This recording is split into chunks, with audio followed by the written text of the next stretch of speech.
Everyone, welcome back to our YouTube channel Gur Mantra शिक्षा का ग्रंथ। मैं हूं आपके एजुकेटर निधि दुआ and I warmly welcomes you at this platform.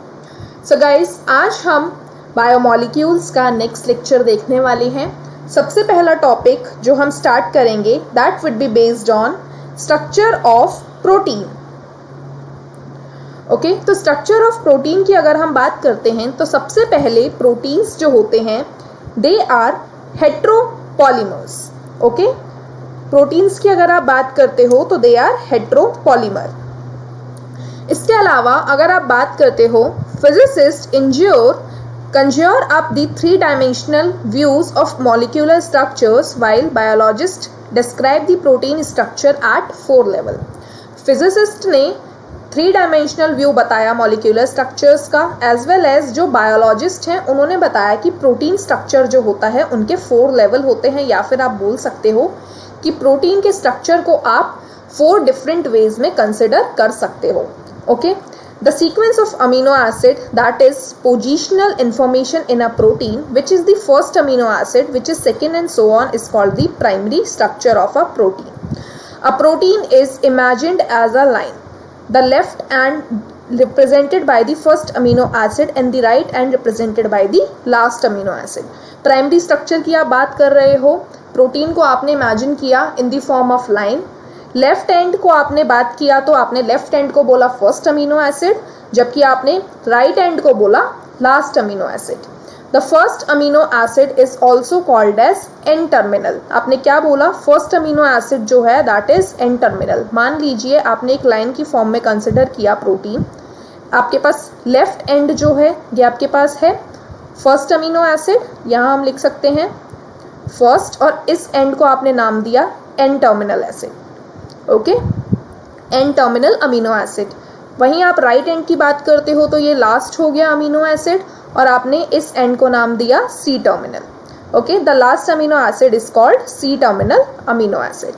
बहुत इंपॉर्टेंट चीज़ें हैं ये दोनों। A protein thread does not exist throughout as the extended rigid rod. एक प्रोटीन का जो थ्रेड होता है, प्रोटीन जो होती है वो हमेशा एक सिंपल लाइन स्ट्रक्चर में एग्जिस्ट नहीं करती। The thread is folded in the form of helix similar to a revolving staircase. कई बार क्या होता है कि ये जो थ्रेड होता है ये फोल्ड हो जाता है इन the form of helix, in the form of helical structure. Of course only some portion of the protein threads are arranged in the form of a helix। ठीक है, in protein only right-handed helix are observed। बहुत important line है, protein के structure के अंदर केवल और केवल राइट हैंडेड हेलिसेस ही ऑब्जर्व किए जाते हैं, मतलब जो फोल्ड होता है वो राइट साइड से होता है। Other regions of the protein thread are folded into other forms in what is called the secondary structure. अब क्या होता है, अदर रीजन्स जो होते हैं प्रोटीन के, अगर वो फोल्ड हो रहे हैं किसी और फॉर्म में तो आप उसे नाम दे देते हो secondary structure. In addition, the longer protein chain is also folded upon itself like a hollow wooden ball, giving rise to a tertiary structure। फिर फर्दर जो सेकेंडरी स्ट्रक्चर है वो फर्दर आपका फोल्ड होता है और उससे टर्शरी स्ट्रक्चर बोलता है। This gives us a 3-dimensional view of a protein। और जो टर्शरी स्ट्रक्चर होता है ये आपको 3-dimensional व्यू देता है।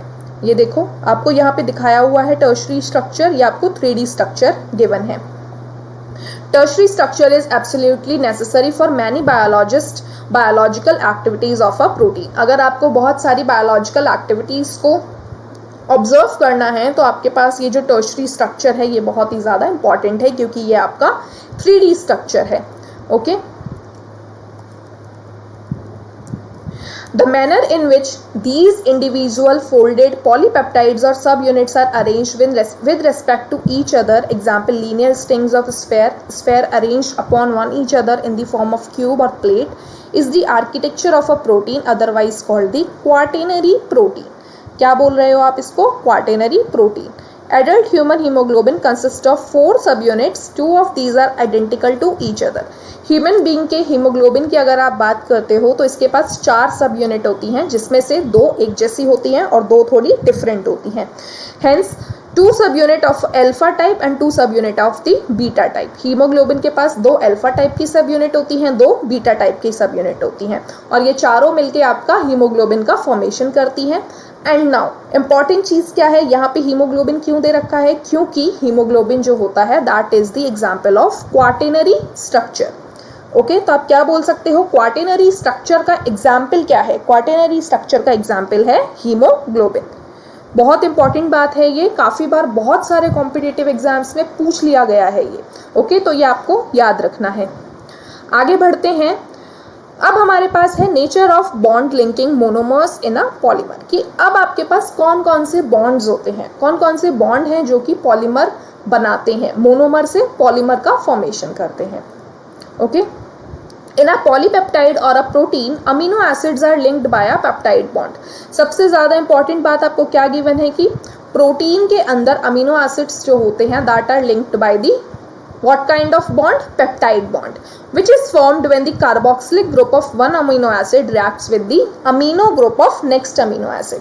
पेप्टाइड बॉन्ड का फॉर्मेशन कब होगा? पेप्टाइड बॉन्ड का फॉर्मेशन तब होगा जब एक अमीनो एसिड का कार्बोक्सिलिक ग्रुप और दूसरे अमीनो एसिड का अमीनो ग्रुप एक दूसरे के साथ अटैच होंगे, एक दूसरे के साथ लिंक्ड होंगे, तो ऐसी जगह पेप्टाइड बॉन्ड का फॉर्मेशन होगा। ओके, एंड जब ये प्रोसेस हो रही होगी तो आपके पास वाटर का एलिमिनेशन भी होगा। तो ऐसी प्रोसेस में जिसके अंदर वाटर का एलिमिनेशन हो रहा है उसे आप क्या नाम देते हो? Dehydration process. ओके, एक बार वापस से रिवाइज करते हैं कि यहाँ पे क्या दे रखा है। यहाँ पे दे रखा है कि जब आपके पास एक प्रोटीन होगा या फिर आप बोल सकते हो एक अमीनो एसिड होगा, एक अमीनो एसिड का कार्बोक्सिलिक ग्रुप दूसरे अमीनो एसिड का अमीनो ग्रुप जब आपस में रिएक्ट करेंगे तो वहाँ पे पेप्टाइड बॉन्ड का फॉर्मेशन होगा, एंड पेप्टाइड बॉन्ड के फॉर्मेशन के साथ साथ वाटर का एलिमिनेशन होगा। ऐसे रिएक्शन को आप नाम देते हो डिहाइड्रेशन, और बॉन्ड बनता है यहाँ पे पेप्टाइड बॉन्ड। ओके, तो ये बहुत इंपॉर्टेंट चीज़ है। इसके बाद आपको गिवन है in a polysaccharide the individual monosaccharides are linked by a glycosidic bond. एक पॉलीसैकेराइड के अंदर जितने भी सिंगल मोनोसैकेराइड्स हैं वो ग्लाइकोसिडिक बॉन्ड से मिलके बने हुए हैं। मतलब आप क्या बोल सकते हो, मोनोसैकेराइड्स के अंदर ग्लाइकोसिडिक बॉन्ड प्रेजेंट है। This bond is also formed by the dehydration, और ये बॉन्ड भी किसकी मदद से बनेगा? डिहाइड्रेशन की मदद से। डिहाइड्रेशन का मतलब क्या होता है? डिहाइड्रेशन का मतलब होता है एलिमिनेशन ऑफ वाटर मॉलिक्यूल और वाटर। ठीक है, तो ये बात हो गई एलिमिनेशन ऑफ वाटर। अब देखो नेक्स्ट क्या गिवन है, this bond is formed between the 2 carbon atoms of adjacent monosaccharides.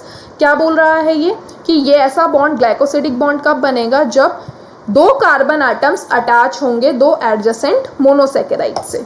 In the nucleic acid of a phosphate, moiety links the 3' carbon of one sugar to the nucleotide of 5' carbon of sugar of succeeding nucleotide. The bond between phosphate and hydroxyl group of sugar is called ester bond. Ester bond कब form होगा? जब phosphate और hydroxyl group के बीच में bond बनेगा, तब कैसा bond होगा? Ester bond. ठीक है, तो ये इंपॉर्टेंट लाइन है। As there is one such ester bond on either side, it is called phosphodiester bond. या फिर आप इसे एस्टर बॉन्ड को क्या नाम दे सकते हो? Phosphodiester bond. Nucleic acid exhibits a wide variety of secondary structure. Nucleic acids जितने भी आपके पास हैं वो बहुत सारे सेकेंडरी स्ट्रक्चर्स का फॉर्मेशन करते हैं। For example, one of the secondary structure exhibited by DNA One of the secondary structure exhibited by DNA is the famous Watson and Crick model.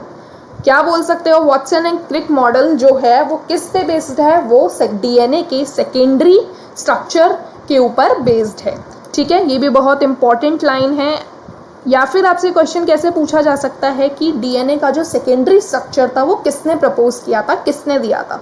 तो आपको साइंटिस्ट का नाम भी याद रखना है, वो दिया था वॉटसन एंड क्रिक ने। This model says that DNA exists as a double helix. Watson and Crick model क्या बोलता है कि DNA जो है वो in the form of double helix exist करता है। The 2 strands of polynucleotides are anti-parallel. जो 2 strands होते हैं polynucleotide के वो कैसे होते हैं? Anti-parallel. मतलब ये दोनों एक दूसरे के अपोजिट में रन कर रहे होते हैं, ठीक है। The backbone is formed by the sugar phosphate sugar chain. DNA की ये जो डीएनए का जो स्ट्रक्चर है, इसकी जो बोन होती है, बैकबोन होती है, वो किससे मिलके बनी हुई है? That is made up of sugar phosphate sugar chain. The nitrogen bases are projected more or less perpendicular to the backbone but faces inside. A and G of one strand compulsory bases with the T and C. Adenine और guanine जो होते हैं वो किसके साथ compulsory base pair बनाते हैं? Thymine और साइटोसिन के साथ, ठीक है। ये देखो यहाँ पे आपको दिखा रखे हैं ये दो आपके पास स्ट्रैंड प्रेजेंट हैं डीएनए के, ये एक दूसरे के एंटी पैरेलल जा रहे हैं। एंड आप क्या देखोगे, यहाँ पे डीएनए के जो स्ट्रैंड्स होते हैं, यहाँ पे आपके पास बेसिस प्रेजेंट होते हैं, नाइट्रोजनस बेसिस प्रेजेंट होते हैं कुछ इस तरीके से, ठीक है। ए जो होता है वो टी के साथ बनाता है, जी जो होता है वो सी के साथ बेस पेयर बनाता है, और ऐसे करते करते यहाँ पे आपके पास प्रेजेंट रहते हैं, ठीक है। तो ये आपके पास डायग्रामेटिक स्ट्रक्चर दे रखा है सेकेंडरी स्ट्रक्चर डीएनए का, ओके। तो ये बात हो गई diagram indicating secondary structure of DNA. अब देखो, there are 2 hydrogen bond between A and T. अभी आपने क्या देखा कि आपके पास डीएनए के अंदर कुछ ऐसे इस तरीके से स्ट्रक्चर प्रेजेंट होता है ना। बैकबोन आपके पास शुगर से मिलके बनी हुई है यहाँ पे। अब आपने क्या देखा, यहाँ पे बेस पेयर्स प्रेजेंट होते हैं। तो क्या बोल रहा है ये कि डीएनए के अंदर जो ए होता है, एडेनिन जो होता है, वो थाइमिन के साथ 2 हाइड्रोजन बॉन्ड का फॉर्मेशन करता है। वहीं 3 हाइड्रोजन बॉन्ड का फॉर्मेशन किसके बीच में होता है? जी और सी के बीच में। तो हम इसे ट्रिपल बॉन्ड से शो कर सकते हैं, ठीक है। ईच स्ट्रैंड्स अपीयर लाइक अ हेलिकल स्टेयरकेस, और हर स्ट्रैंड कैसा शो होता है? Helical staircase. Each step of ascent is represented by a pair of bases. At each step of ascent, the strands turns 36 degree. कितने डिग्री का angle होता है यहाँ पे? 36 डिग्री का। One full turn of helical strand would involve 10 steps और 10 base pair। अब आपको इंपॉर्टेंट बात क्या याद रखनी है कि इस एक स्ट्रैंड की अगर आप बात करते हो तो यहाँ पे टोटल कितने बेस पेयर्स होंगे? 10 बेस पेयर्स, ठीक है। एक के अंदर 10 बेस पेयर्स होंगे। यहाँ पे हमने सिर्फ 2 शो किए हैं। Attempt drawing a line diagram, the pitch would be 34 angstrom. DNA के सेकेंडरी स्ट्रक्चर में पिच कितनी होगी? 34 एंगस्ट्रॉम। द राइज पर base pair would be 3.4 angstrom. Total अगर आप बात करते हो तो 34 एंगस्ट्रॉम। वहीं अगर आप एक बेस पेयर की बात करते हो तो कितनी हो जाएगी? पर base pair would be 3.4 angstrom. कैसे पता चला? टोटल आपके पास 10 बेस पेयर है एक, फिर आपने देखा 34 एंगस्ट्रॉम उसकी टोटल है, 10 बेस पेयर है, आपने डिवाइड किया तो यहाँ पे कितना आ गया? पर बेस पेयर 3.4 एंगस्ट्रॉम की पिच आ गई। This form DNA with one above mentioned salient feature is called the beta DNA or bDNA. In higher classes you will be told that there are more than a dozen forms of DNA named after English alphabet with unique structural features। अभी आपको क्या याद रखना है? सिर्फ bDNA। इसके अलावा क्या होता है? aDNA, cDNA, इस तरीके से आपके पास DNA प्रेजेंट होंगे, okay. Now moving towards the next topic, that is dynamic state of body constituents or the concept of metabolism। देखो, कॉन्सेप्ट ऑफ मेटाबॉलिज्म के अंदर क्या है आपको पता है। ह्यूमन बीइंग के अंदर, एनिमल्स के अंदर कुछ एक्टिविटीज़, बॉडी के अंदर केमिकल रिएक्शंस चलती रहती हैं, मेटाबॉलिक रिएक्शंस होती रहती हैं। अब ये जो मेटाबॉलिक जितनी भी केमिकल रिएक्शंस बॉडी के अंदर हो रही हैं, आप रेस्पायर कर रहे हो, आप डाइजेस्ट कर रहे हो चीज़ों को, तो ये जितनी भी मेटाबॉलिक रिएक्शंस हैं, आपकी बॉडी के अंदर ग्लूकोज का फॉर्मेशन हो रहा है, इन सभी को टुगेदर जब आप कॉन्स्टिट्यूट करते हो, इन सभी के सभी केमिकल रिएक्शंस को जो कि आपकी बॉडी के अंदर हो रही हैं, उसे आप नाम दे देते हो मेटाबॉलिक रिएक्शन, और ऐसी प्रोसेस को आप नाम दे रहे हो metabolism. Each of the metabolic reaction results in the transformation of biomolecule. और जितनी भी मेटाबॉलिक रिएक्शन हो रही है, अगर ग्लूकोज का फॉर्मेशन हो रहा है, आपका ग्लूकोज का ब्रेकडाउन हो रहा है मान लो, तो ये जितनी भी चीज़ें हो रही हैं, ये एक प्रोसेस को दूसरी प्रोसेस के अंदर कन्वर्ट करती हैं, और इसके अंदर ट्रांसफॉर्मेशन क्या हो रहा है? बायोमॉलिक्यूल्स का। मतलब आपको इनडायरेक्टली और डायरेक्टली आपके पास बायोमॉलिक्यूल्स तो आएगा ही। A few examples for such metabolic transformations are the removal of CO2 from amino acid making an amino acid into amine. क्या होता है कि मान लो आपके पास अमीनो एसिड है, अमीनो एसिड को आपको अमीन में कन्वर्ट करना है, तो क्या होगा, एक मेटाबॉलिक रिएक्शन होगी और उस मेटाबॉलिक रिएक्शन की वजह से CO2 का रिमूवल होगा. ओके. नेक्स्ट अगर आप बात करते हो hydrolysis of glycosidic bond in a disaccharide. ठीक है, इस तरीके से बहुत सारी रिएक्शंस होती रहती हैं बॉडी के अंदर. Majority of these metabolic reactions do not occur in the isolation but are always linked to some other reaction. क्या होता है कि ये जो reactions होती हैं ये एक दूसरे से लिंक रहती हैं. Okay. Metabolic reaction is that every chemical reaction is catalyzed reaction. जितनी भी metabolic reactions होती हैं वो सभी के सभी catalyzed reactions होती हैं. मतलब यहाँ पे आपके पास catalyst present होता है जो कि rate of reaction को increase कर देता है. ठीक है, रेट ऑफ रिएक्शन इंक्रीज होना ना होना ये बात की बात है, लेकिन अभी के लिए आपके लिए इंपॉर्टेंट क्या है कि मेटाबॉलिक रिएक्शन जो होती है वो कैटालाइज्ड रिएक्शन होती है. ठीक है, there is no uncatalysed metabolic conversion in the living system. Living body की अगर आप बात कर रहे हो तो ऐसी कोई मेटाबॉलिक रिएक्शन नहीं है जो कि अनकैटालाइज्ड हो. Even CO2 dissolving in water, a physical process, is catalyzed reaction in the living system. Example क्या दिया हुआ है कि अगर CO2 dissolve करना है water के अंदर तो वो भी catalyzed reaction है. The catalyst which hasten the rate of given metabolic conversions are also proteins. और ये जो catalyst होते हैं ये क्या है, ये simply proteins है. ठीक है. These proteins with catalytic power are known as enzyme. और इन्हें आप नाम क्या दे देते हो, ये जो आपके पास catalyst present हैं जो rate of reaction को increase कर रहे हैं या फिर रिएक्शन को होने में मदद कर रहे हैं, रिएक्शन की feasibility increase कर रहे हैं, ये सब क्या है, ये सब बायोलॉजी के अंदर बायोलॉजिकल एंजाइम्स हैं. तो बेसिकली अगर आपसे कोई पूछता है व्हाट आर एंजाइम्स तो आप बोल सकते हो enzymes are nothing but catalyst, biological catalyst. Even more proper definition क्या होगी, enzymes are what, enzymes are biological